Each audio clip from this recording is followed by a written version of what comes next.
మరోసారి కాల్పుల మోత వినిపిస్తోంది. ఉగ్రవాదులను నీలమట్టం చేసే ప్రయత్నం మన భారత ఆర్మీ చేస్తోంది. కశ్మీర్లోని షోపియాన్ కెల్లార్ ఏరియాలో ముగ్గురు ఉగ్రవాదులను అంతమొందించారు మన భారత ఆర్మీ. సో ఇప్పటికే అటువైపు నుంచి సీజ్ ఫైర్ అంటూ మరోవైపుగా ఉగ్రవాదులను తెరలేపే ప్రయత్నం పాకిస్తాన్ చేస్తోందనంటే అవుననే వినిపిస్తోంది. అక్కడ పాకిస్తాన్ ఉగ్రవాదులు మరోసారి కాల్పులకు తెరలేపుతున్నారు. ఇరు వర్గాల మధ్య పెద్ద ఎత్తున కాల్పులు జరిగాయి. ఈ నేపథ్యంలో ముగ్గురు తీవ్రవాదులని మన భారత ఆర్మీ మట్టు పెట్టింది. ఇంకా చాలా పెద్ద మొత్తంలో కూడా అక్కడ తీవ్రవాదులు ఉన్నట్టుగా వారి కదలికలను గుర్తించింది మన నిఘా వర్గం.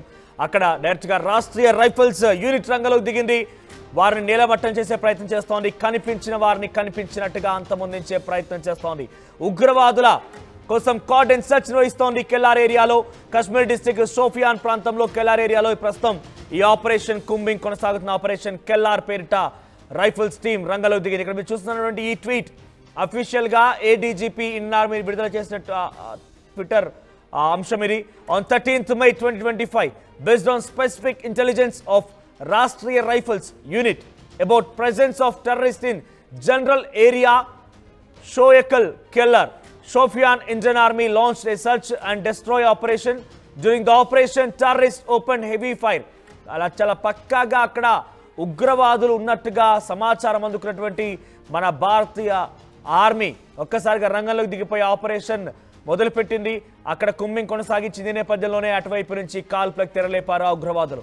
దీంతో ఎదురు కాల్పులకి పాల్పడింది మన భారత ఆర్మీ. ఈ నేపథ్యంలో ముగ్గురు తీవ్రవాదులని మట్టు పెట్టాం. మన వైపు నుంచి కూడా చాలా పెద్ద మొత్తంలో కార్డెన్ సెర్చ్ కొనసాగుతుంది. So which resulted in elimination of 3 hardcore ఉగ్రవాదులని, 3 హార్డ్కోర్ టెర్రరిస్టులు ముగ్గురిని నీలమట్టం చేసినట్టుగా మన భారత ఆర్మీ అఫీషియల్ గా అనౌన్స్ చేసింది. సో ఇది కదా భారత్ దెబ్బ అంటే ఇక వదిలిపెట్టే ప్రసక్తే లేదు. జల్లెడ పట్టే కార్యక్రమం కొనసాగుతుంది. అటువైపు నుంచి ఉగ్రవాదులు ఉన్నారనేటువంటి పక్కా సమాచారాన్ని మన భారత ఆర్మీకి దొరికితే చాలు వారి గుండెల్లో, వారి యొక్క శరీరాల్లో తూటాలు దింపేటువంటి ప్రయత్నం చేయబోతోంది. పెద్ద ఎత్తున వాళ్ళ శరీరం తూట్ల కింద చిల్లులు పడబోతోంది. అటువంటి కార్యక్రమం కొనసాగుతోంది. మళ్ళీ చెప్తున్నాను, ఆపరేషన్ సింధూర్ అనేది నిరంతర ప్రక్రియ. ఇప్పటితో ఆగే ప్రసక్తే లేదు. ఇది ఉగ్రవాదాన్ని నేలమట్టం చేయడం కోసం ఎంచుకున్నటువంటి ప్రక్రియ. సో ఈ నేపథ్యంలోనే ఆపరేషన్ కిల్లర్ అనేది మొదలుపెట్టారు. ఆపరేషన్ కెల్లర్ అనేది మొదలుపెట్టి అక్కడ ప్రజెంట్ ఈ ఆపరేషన్ కిల్లర్ కొనసాగుతుంది. సో షోపియాన్ ప్రాంతంలో సుమారుగా 3 ఉగ్రవాదులు నేలమట్టం చేశారు. ఇంకా చాలా మంది ఉగ్రవాదులు ఉన్నట్టుగా నిఘా వర్గాలు అంచనా వేస్తున్నాయి. ఈ నేపథ్యంలోనే ఇంకా ఆపరేషన్ కొనసాగుతుంది. ఆపరేషన్ సర్చింగ్ కొనసాగుతోంది. ఆ కుంబింగ్ ఆపరేషన్లో ఈ యొక్క కార్డెన్ సెర్చ్ నేపథ్యంలో ఇంకా ఉగ్రవాదులు నీలమట్టం చేసే అవకాశం ఉంది. సో ఉగ్రవాదులు ఎక్కడున్నా వదిలే ప్రసక్తే లేదు. స్లీపర్ సెల్స్ అయినా ఉగ్రవాదులైనా డెఫినెట్గా అంతమొందించి తీరుతామని చెప్పి నిన్న చాలా క్లియర్గా మోడీ చెప్పుకొచ్చారు. భూమండలంలో ఉగ్రవాదులు ఎక్కడున్నా సరే వారిని అంతమొందించే వరకు ఆపరేషన్ సింధూర్ ఆగదు అని చెప్పి చాలా కరాఖండిగా ఆగ్రహంతో తన కోపాన్ని వెలుగక్కారు భారత ప్రధాని నరేంద్ర మోదీ. సో అటువంటి నేపథ్యంలోనే జమ్మూ కాశ్మీర్లో మరోసారి కాల్పులు మోతమోగుతున్నాయి. సో ఏదేమైనా కూడా జమ్మూ లాంటి ప్రాంతాల్లో అలజడులు సృష్టించి అక్కడ వచ్చేటువంటి ప్రయాణికులని, టూరిస్టులని భయభ్రాంతకు గురిచేసి, స్థానిక ప్రజల్ని భయభ్రాంతకు గురిచేసి అక్కడటువంటి ఇన్కమ్ని దెబ్బతీసి ఏదో రకంగా మళ్ళీ అక్కడి వారందరినీ కూడా తమ వైపుగా తిప్పుకోవాలి. ఇప్పుడే ఆర్టికల్ 370 తర్వాత కొంత ప్రశాంతమైన వాతావరణం జమ్మూలో కనిపిస్తోంది. టూరిస్టుల సంఖ్య పెరుగుతోంది, ఉపాధి అవకాశాలు పెరుగుతున్నాయి. అసలు భారత్లో కలిసిపోతే అంటే ఇప్పటివరకు అంతా కూడా కొంత వారంతా ఉపాధి అవకాశాలు లేక పాకిస్తానీలు ఏం చెప్తే అది వింటూ స్లీపర్ సెల్స్లో ఒక కాంట్రాక్చువల్ టెర్రరిస్టులుగా కొంతమంది యువకులు మారిపోయిన పరిస్థితి. కానీ ఎప్పుడైతే ఆర్టికల్ 370 రద్దయిపోయిందో అక్కడ టూరిజం పెరిగిపోయింది, ఆదాయ వనరులు పెరిగిపోయి, ఉపాధి అవకాశాలు పెరిగిపోయి, ఎటు చూసినా కూడా అంతా సవ్యంగానే ఉంది, ఆహ్లాదకరమైన వాతావరణం ఉంది. భారతదేశం కూడా కొన్ని అభివృద్ధి కార్యక్రమాలు చేపడుతోంది. భారత్ కూడా చాలా స్వేచ్ఛావాయులు, అక్కడ భారత ప్రభుత్వాలు వాళ్ళంతా స్వేచ్ఛావాయులు పిలిపిస్తున్నారు. మన ఆర్మీ వారందరిని రక్షిస్తోంది. కానీ మరోసారి అక్కడ టూరిజాన్ని దెబ్బతీసే విధంగా వారందరినీ మళ్ళీ ఉపాధి కోసం, తిండి కోసం, అన్నిటి కోసం హాహాకారాలు చేపట్టే విధంగా చేసి వారందరినీ మానసికంగా వేధించి మళ్ళీ ఈ టెర్రరిజాన్ని అక్కడ పెంచి పోషించి వారందరిలో కూడా మరోసారి విషపు బీజాలను నింపడం కోసమే ఈ ఉగ్రవాదులు ప్రయత్నం చేస్తున్నారు. అటువంటి ప్రక్రియ కొనసాగుతోంది. టూరిజాన్ని దెబ్బతీస్తే ఉపాధి కోల్పోతారు, ఉపాధి కోల్పోతే తిండి దొరకదు. ఈ నేపథ్యంలోనే ఇవన్నీ జరుగుతూ ఉండగా వారందరికీ ఏం చేయాలో దిక్కుతోచని నేపథ్యంలో మరోసారి తమకు సంబంధించిన ఆలోచనల్ని, విషపు బీజాలను అక్కడ నింపి వారందరినీ మళ్ళీ స్లీపర్ సెల్స్గా మార్చి భారత్కి వ్యతిరేకంగా చేసే విధంగా ఒకటువంటి దుశ్చర్య, దుస్సాహసం, దురహంకారంతో అక్కడ ఉగ్రవాదులు ప్రయత్నం చేస్తున్నారు. అయితే ఈ రోజు మట్టు పెట్టిన దాంట్లో ముగ్గురు కూడా లష్కర్-ఈ తోయిబా హఫీజ్ సయీద్ ఎవడైతే భారతీయుల యొక్క రక్తాన్ని సింధు జలలో కలిపేస్తాను, సింధు జలలో పారిస్తానని చెప్పినటువంటి ఆ దుర్మార్గుడి యొక్క లష్కర్-ఈ తోయిబాకు సంబంధించినటువంటి ఆ ఉగ్రవాద సంస్థకు సంబంధించిన వ్యక్తులే ఈరోజు ముగ్గురు హతమైనట్టు తెలుస్తోంది. దీనికి సంబంధించి మరిన్ని అప్డేట్స్ మా ప్రతినిధి రామ్దాస్ అందిస్తారు. రామ్దాస్, సో ముగ్గురు లష్కర్ తోయిబాకు సంబంధించిన ఉగ్రవాదులు మరోసారి భారతాన్ని మేలమట్టం చేసింది. షోపియాన్ ప్రాంతంలో ఇంకా ఈ దాడులు కొనసాగుతున్న ఆపరేషన్ సింధూర్ కొనసాగుతుంది. సెర్చ్ ఆపరేషన్లు, కార్డన్ ఆపరేషన్ కొనసాగుతున్నాయి. ఇంకా ఎటువంటి లక్ష్యంతో వారంతా ముందుకు వెళ్తున్నారు? ఈ ఉగ్రవాద స్థావరాన్ని మన భారత ఆర్మీ ఇంకా ఎటువంటి విధంగా నిలమట్టం చేయవచ్చు?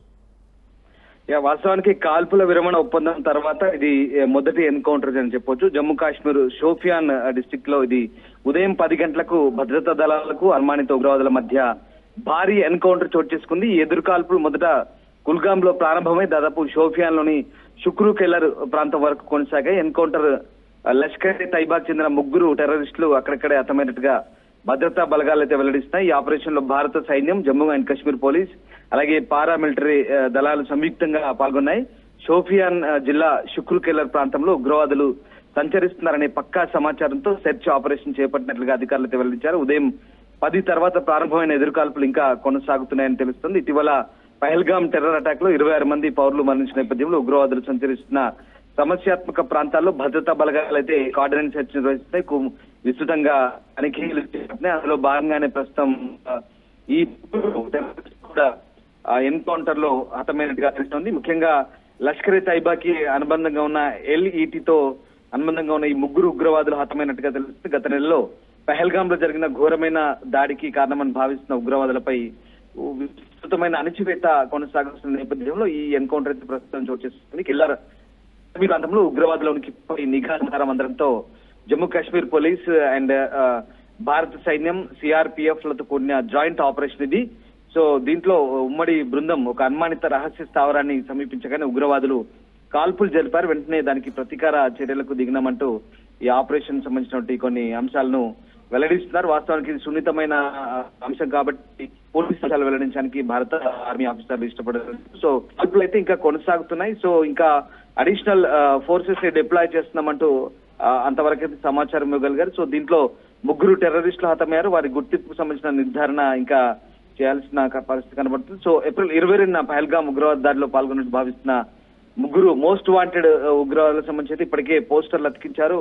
అవి అతికించిన కొన్ని గంటలకే ఈ ఎన్కౌంటర్ అయితే చోటు చేసుకుంది. ఈ దాడిలో భారీగా ఆయుధాలు ధరించిన ఉగ్రవాదుల కాల్పుల్లో అప్పుడు మనకు ఎప్పుడైతే 26 మంది మరణించారు, దాని తర్వాత మనం వరుసగా ఈ గాలింపు చర్యలు చేపడుతున్నాం. సో షోపియాన్ తో సహా దక్షిణ కాశ్మీర్ లోని సౌత్ కాశ్మీర్ లో అనేక ప్రాంతాల్లో పోస్టర్లు అయితే ప్రదర్శించబడుతున్న పరిస్థితి కనబడుతోంది. వారిని అరెస్ట్ చేయడానికి అయితే ఇప్పటికే వారిపై 20 లక్షల రివార్డును కూడా మనం ప్రకటించిన పరిస్థితి కనబడుతుంది. సో మొత్తం మీద ఈ ముగ్గురులో 2 లోకల్ టెర్రరిస్టులు చెప్తున్నారు. 2 లతీఫ్ లోనే ఈయన షోపియాన్ గా చెప్తున్నారు. అలాగే ఉమర్ నజీర్ అనంతనాగ్, సో 2 కూడా సౌత్ కాశ్మీర్ వాళ్ళు. సో కాశ్మీర్ పండిట్ పురాణ కృష్ణ భట్ హత్య కేసులో ఈ లతీఫ్ అనేవాడు నిందితుడు. అలాగే నేపాల్ కు చెందిన దిల్ బహదూర్ థాపా హత్య కేసులో ఉమర్ నజీర్ ప్రమేయం ఉన్నట్టుగా చెప్తున్నారు. ఈ నిందితుల నుంచి ఒక AK-47 తుపాకీతో పాటు 2 లేటెస్ట్ పిస్టల్స్ ని స్వాధీనం చేసుకున్నారు. పోలీసులు, భద్రతా దళాలు ఉమ్మడిగా ఈ జాయింట్ ఆపరేషన్ చేస్తున్నాయి. సో దీంతో భద్రతా దళాలకు ఏర్పడంతో కాల్ అయితే చేసుకున్న పరిస్థితి. సో ప్రస్తుతానికైతే ఈ చీడ పురుగులా మారినటువంటి వీళ్ళందరినీ కూడా ఏరివేసేందుకైతే భరతం పడుతున్న పరిస్థితి సో కనబడుతుంది. సో అలాగే అక్టోబర్ 26న జమ్మూ కాశ్మీర్ బారాముల్లా జిల్లాలో ప్రారంభమైన యాంటీ టెర్రర్ ఆపరేషన్ లో ఆర్మీ జవాన్ మరణించిన ఘటనలో కూడా ఈ లష్కర్-ఇ-తైబా స్థానిక తీవ్రవాదులు ఉన్నట్టుగా చెప్తున్నారు. సో మొత్తం మీద అయితే ప్రస్తుతానికైతే జమ్మూ కాశ్మీర్ లో వాస్తవానికి ప్రస్తుతానికైతే ఇంకొక అప్డేట్ మీకు ఇది ఆచూకీ చెప్తే 20 లక్షలు అంటూ పహల్గామ్ దాడిస్తున్నటువంటి తీవ్రవాదుల పోస్టర్లతో ప్రస్తుతం అయితే అన్ని ప్రాంతాల్లో పోస్టర్లు అతికించారు. ఆచూకీ చెప్తే 20 లక్షలు రామ్దాస్, అంటే ఇక్కడ చాలా క్లియర్ గా మరోసారి అక్కడ ఉగ్రవాదులు ఉన్నారనేది నిఘా వర్గాల ద్వారా సమాచారం అందినట్టుగా మన రాష్ట్ర రైఫల్ టీం రంగంలో దిగి అక్కడ వాళ్ళని మట్టుపెట్టే ప్రయత్నం చేస్తోంది. ఇంకా ఎంతమంది ఉగ్రవాదులు ఉండే అవకాశం ఉంది? వాళ్ళ లక్ష్యాలు ఏంటి? గతంలో పహల్గామ్ ఉగ్రదాడి ఘటనలో ఇక్కడ టూరిజాన్ని అంతమొందించాలి, టూరిజాన్ని కొంత కంట్రోల్ చేయాలి, అక్కడ ప్రజలు మరోసారి తిండి కోసం, ఆర్థిక వనరుల కోసం తిప్పలు పెట్టి వారిలో మరోసారి విషపు బీజాలు నింపేటువంటి ప్రయత్నం చేసింది ఈ ఉగ్రవాద సంస్థలు. అటువంటి ప్రయత్నంలో భాగంగానే వీరంతా కూడా ముందుకు వచ్చినట్టుగా చర్చలు జరిగాయి. సో ఇప్పుడు సీజ్ ఫైర్ కొనసాగుతోంది. వారికి అన్ని రకాలుగా ఆపరేషన్ సింధూరిపేట రుచి చూపించాము, పెద్ద ఎత్తున చాలా వరకు టెర్రర్ క్యాంప్స్ నేలమట్టం చేస్తాం, అయినా కూడా ఇంకా అక్కడ తిరుగుతున్నారు, కాల్పులకు పాల్పడుతున్నారంటే వారి లక్ష్యాలు ఏంటి అంటే మరోసారి అలజడి సృష్టించాలని లక్ష్యంతో ఉన్నారా, లేదనక టూరిజాన్ని కీల్చాలని లక్ష్యంతో ఉన్నారా, ఎకనామికల్గా మళ్ళీ కాశ్మీర్ ప్రాంతాన్ని మళ్ళీ అల్లాడించే విధంగా చేయాలనుకుంటున్నారా, వారి లక్ష్యాలు ఏంటి, ఏ రకంగా ఆలోచన చేయవచ్చు మనం? అంటే తీవ్రవాదుల లక్ష్యం ఒకటే, మొదటి నుంచి కూడా అశాంతి అల్లకల్లోలం సృష్టించాలనేది ఒకే ఒక ఏకైక ఎజెండాతో భారత్ లోకి చొరబడుతున్నారు. ముఖ్యంగా చొరబాట్లను ఎప్పటికప్పుడు భారత ప్రభుత్వం ఎదుర్కొంటుంది, దానిపైనే మన యుద్ధం. అసలు ఆపరేషన్ సింధూర్ కూడా ప్రధాని కూడా చాలా క్లియర్ గా చెప్తునే ప్రయత్నం చేస్తారు. ముఖ్యంగా తీవ్రవాదం పైన మా పోరాటం పాకిస్తాన్ పై కాదు, పాకిస్తాన్ గానీ పాకిస్తాన్ ప్రజలంటే మనకి ఏమాత్రం కోపం లేదు. వాస్తవానికి పాకిస్తాన్ పాలకులు తీవ్రవాదాన్ని పెంచి పోషిస్తున్న మిలిటరీ, ఐఎస్ఐ కావచ్చు, వీళ్ళ మీదే తీవ్రవాద శిబిరాల మీద మన దాడి అంటూ చాలా క్లియర్ కట్ గా చెప్పే ప్రయత్నం చేస్తున్నాం. సో అందులో భాగంగానే ఇప్పుడు జరుగుతున్నటువంటి ఈ తతంగం అంతా కూడా మొదటి నుంచి ఎప్పటికప్పుడు మనం తిప్పి కొడుతునే ప్రయత్నం చేస్తున్నాం. తీవ్రవాదుల్ని ఏరివేసే ప్రక్రియలో భాగంగానే ఇప్పుడు మనం ఇవన్నీ కూడా ఈ కార్డినెన్స్ సెర్చ్ ఆపరేషన్ కానీ ఇదంతా కూడా జరుగుతున్న పరిస్థితి. తీవ్రవాదం వల్ల ఇప్పుడిప్పుడే పుంజుకుంటున్న టూరిజం కూడా ఇప్పుడిప్పుడే పుంజుకుంటున్న నేపథ్యంలో కాశ్మీర్ లో మరొకసారి ఈ తీవ్రవాదుల అలజడి తర్వాత కాస్త ఇబ్బందికర పరిస్థితులు తలెత్తున్నాయి. సో తద్వారా భారతదేశం ప్రపంచానికి అంటే తీవ్రవాదుల ఏరివేత ప్రక్రియకు సంబంధించి, అలాగే తీవ్రవాదుల వల్ల ఏ రకంగా భారత్ ముప్పు ఎదుర్కొంటుందో చెప్పే ప్రయత్నం చేస్తాం. ముఖ్యంగా కౌంటర్ టెర్రరిజం అండ్ సీమాంతర ఉగ్రవాదం సంబంధించి ఎప్పటికప్పుడు మనం తీసుకుంటున్న చర్యలు అందరికీ తెలిసిన విషయం. బట్ ఇప్పుడు జరుగుతున్న ఎన్కౌంటర్లు, తాజాగా ఇవాళ జరిగిన ఎన్కౌంటర్ సంబంధించి అయితే తీవ్రవాదులు ఉన్నారనే పక్కా ఇంటెలిజెన్స్ ఇన్పుట్స్ తో అక్కడ మన దళాలు వెళ్ళాయి. దాంతో అక్కడ వరుసగా వాళ్ళని ఐడెంటిఫై చేయడం, అక్కడ నుంచి ఎదురు కాల్పులు రావడం, ఇవన్నీ కూడా చోటు చేసుకుంటున్న పరిస్థితి. ముఖ్యంగా తీవ్రవాదులు కేవలం టూరిజం టార్గెట్ చేసుకున్నారనే కాదు, ఓవరాల్ గా పాక్ ఆక్యుపైడ్ కాశ్మీర్ నుంచి చొరబడుతున్నటువంటి టెర్రరిస్టులు ఎవరైతే ఉన్నారో, ముఖ్యంగా పీర్ పంజాల్ అనే ఒక అటవీ ప్రాంతం ఉంటుంది, అది పాక్ ఆక్యుపైడ్ కాశ్మీర్ నుంచి చాలా మంది అక్కడి నుంచి చొరబడుతున్నారు. ఇప్పటికీ దాదాపుగా 57 నుంచి దాదాపు 70 వరకు కూడా తీవ్రవాదులు ఉన్నట్టుగా భారత ప్రభుత్వం గుర్తించి దీనికి సంబంధించి ఎన్ఐఏ దర్యాప్తు కూడా కొనసాగుతోంది. అయితే ఎప్పటికప్పుడు భారత ప్రభుత్వం అప్రమత్తంగానే ఉంటుంది. తీవ్రవాదుల ఏరివేత ప్రక్రియకు సంబంధించి మనం అనేక చర్యలు తీసుకుంటున్నాం. ఇప్పటికే వాళ్ళ ఇళ్లను కూడా కూల్చివేసిన ప్రక్రియ మనం చేపట్టాం.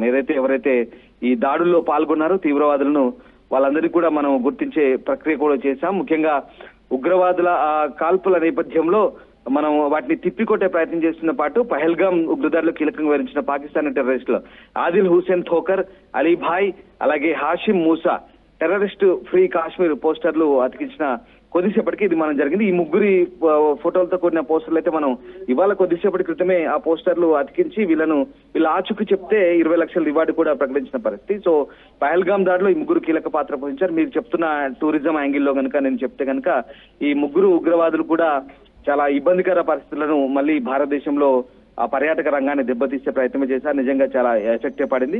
దాంతో ప్రస్తుతం ఈ ముగ్గురు సంబంధించినటువంటి ఆనవాళ్ల కోసం వెతుకుతున్నారు, వాళ్ళ ఆచూకీ కోసం గాలిస్తున్నాం. ఉగ్రవాదులు పహల్గామ్ బైసరన్ లోయలో దాడి చేసిన తర్వాత కొన్ని రోజుల తర్వాత ఏప్రిల్ 25న ముఖ్యంగా మనం ఏం చేశామంటే బిజ్ బెహర్ లోని ఆ థోకర్ ఇంటిని అధికారులు ఐఈడితో పేల్చేశారు. తర్వాత ఆ థోకర్ యాక్చువల్ గా ఆయన 2018లో అఠారీ వాఘా సరిహద్దు దాటి పాకిస్తాన్ లోకి ప్రవేశించాడు. తర్వాత కాశ్మీర్ లోయలకి ప్రవేశించి ఈ అశాంతి అల్లకల్లోలం సృష్టించే పనులు చేస్తున్నారు. సో మొత్తం మీద అన్ని విధాలుగా రైట్ రామ్రాజ్, మొత్తం మీద ఆపరేషన్ సింధూర్ కొనసాగుతోంది. ప్రజెంట్ జమ్మూ కాశ్మీర్లోని షోఫియాన్ కెల్లర్ ప్రాంతంలో ఉగ్రవాదులున్నట్టుగా పక్కా నిఘా వర్గాల సమాచారం అందుకున్నటువంటి మన రాష్ట్రీయ రైఫిల్స్ యూనిట్ రంగంలోకి దిగింది.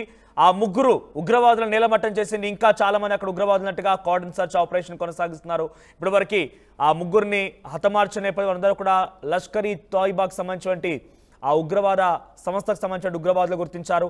ఇంకా ఈ కార్డన్ సర్చ్ ఆపరేషన్ కొనసాగిస్తోంది. సో సీజ్ ఫర్ అండర్స్టాండింగ్ తర్వాత మొదటిసారిగా ఉగ్రవాదుల్ని ఎన్కౌంటర్ చేసినటువంటి ఈ వార్త మనం చూస్తున్నాం ఆర్టీవీ స్క్రీన్ పైన. సో ఇక్కడ కనిపిస్తున్నటువంటి ఆ విజువల్లో వెళ్తున్న వారందరూ కూడా మన రాష్ట్రీయ రైఫిల్స్ టీం. సో వారంతా కార్డన్ సర్చ్ నిర్వహిస్తున్నారు, ఎప్పటికప్పుడు పసిగడుతున్నారు. ఎటువైపు నుంచి ఉగ్రవాదులు వచ్చినా కూడా వాళ్ళు నీలమట్టం చేసే ప్రయత్నం చేస్తున్నారు. వాళ్ళ గుండెల్లో తూటాలు దించేందుకు సిద్ధంగా ఉన్నారు. సుమారుగా ముగ్గురు మరణించారు ఇప్పటివరకు. దాని అధికారికంగా మన ఏడీజీపీ ఇండియన్ ఆర్మీ ధృవీకరించింది, ఆ అంశాన్ని పొందుపరిచింది. ముగ్గురిని హతమార్చాం. ఇంకా సర్చ్ ఆపరేషన్ కొనసాగుతోంది. ఈ సర్చ్ ఆపరేషన్ మరికొంతమంది ఉగ్రవాదులు బయటపడే అవకాశం కనబడుతోంది.